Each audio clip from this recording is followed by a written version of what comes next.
We turn to someone on the inside who decided to speak out. And he is John Perkins, has written the book Confessions of an Economic Hitman. He came into our studios to talk about his former work, going into various countries to try to strong-arm leaders into creating policy favorable to the U.S. government and corporations, what he called the corporatocracy. John Perkins says he was an economic hitman. And you work for? I was recruited by the National Security Agency, the one that's in the news so much today because of spying on people. And I was tested by them, recruited by them. What do you mean you were recruited by them? Well, while I was a senior in business school at Boston University, they came to me and suggested that I take their tests. I had connections through my wife with people in the agency, and they put me through a series of tests, personality tests, lie detector, several days, and concluded that I would make a good economic hitman. And they also discovered a number of weaknesses in my character, which they could use then to hook me into the business. And then I ended up working for a private corporation. Why didn't you work for the NSA? Because these days it's not done that way. Nobody wants to be able to connect the dots. So the NSA, the CIA, these types of organizations often recruit economic hitmen, and the jackals, the assassins, the 007 types. But they will recruit us, maybe train us, and then turn us over to a private corporation so that you really can't make the connection. So that if I were caught at what I was doing in one of these countries, it would not reflect on our government. It would only reflect on the corporation that I worked for. And who did you work for? I worked for a company called Charles T. Main, a big consulting firm out of Boston. And your job? Well, I started off as economist, became chief economist, and my job, really, I had a staff of several dozen people. My job was to get them and for me to convince these countries to accept these very large loans, to get the banks to make the loans, to set up the deal so that the money went to big U.S. corporations. The country was left holding a huge debt, and then I would go in, or one of my people would go in and say, look, you owe us all this money, you can't pay your debts, give us that pound of flesh. The other thing we do, Amy, and what's going on right now in Latin America, is that as soon as one of these anti-American presidents is elected, such as Evo Morales, who you mentioned in Bolivia, one of us goes in and says, hey, congratulations, Mr. President. Now that you're president, I just want to tell you that I can make you very, very rich, you and your family. Get several $100 million in this pocket if you play the game our way.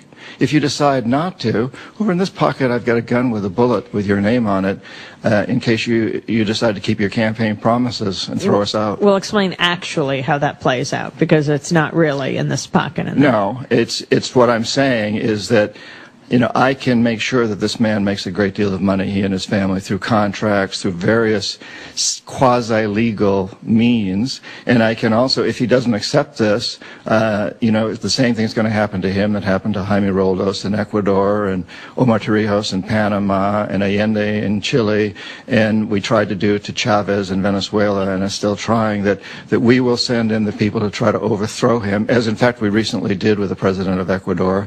Or if we don't overthrow him, we will assassinate him. And these people all know the history. They know that this has happened many, many, many times in the past. Explain what happened to Torrijos, for example, in Panama, and what did you have to do with it? Well, this was back in the 70s, and Torrijos was making a lot of world headlines because he was demanding that the Panama Canal be turned back over to Panamanians. I was sent down to Panama to bring him around, to convince him that he needed to play the game our way.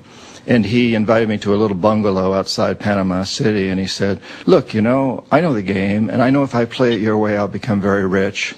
But that's not important to me. What is important is that I help my poor people. Now, Torrijos wasn't an angel, but he was very committed to his poor people. So he said, you can either play the game my way, or you can leave this country.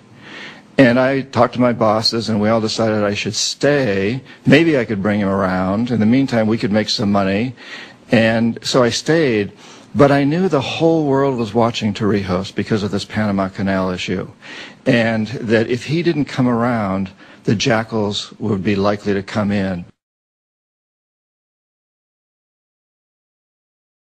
He would set an example that others might follow. So I was very concerned.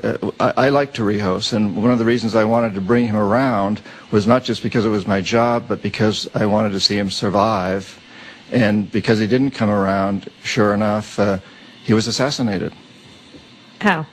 A fiery airplane crash, and afterwards there was no question that he'd been handed a tape recorder as he got on the plane that had a bomb in it. How do you know this?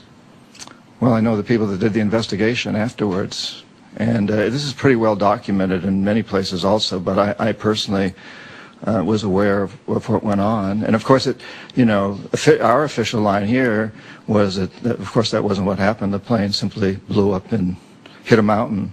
But there was no question, and in fact, we were expecting this to happen. 3 months before this, another president, Jaime Roldos of Ecuador, who I also was involved in trying to bring around, he very strongly opposed our oil companies. Not oppose isn't the right word. What he said is oil from Ecuador has to serve the interests of the Ecuadorian people. Therefore, the oil companies are going to have to pay a lot greater share to the Ecuadorian people, or we're going to nationalize them. And he'd run on a very, very strong anti-American campaign. And we, knew that if he didn't change his ways, something would happen to him. We were in his office making the same promises. Here we've got a couple $100 million for you, or here we've got a bullet for you, basically. I mean, it's done a lot more subtly than that, but that's the short version. And 3 months before Torrijos, his airplane also exploded.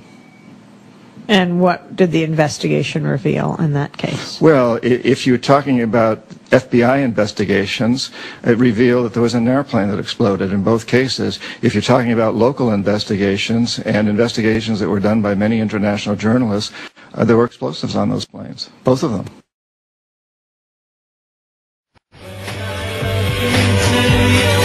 Yo.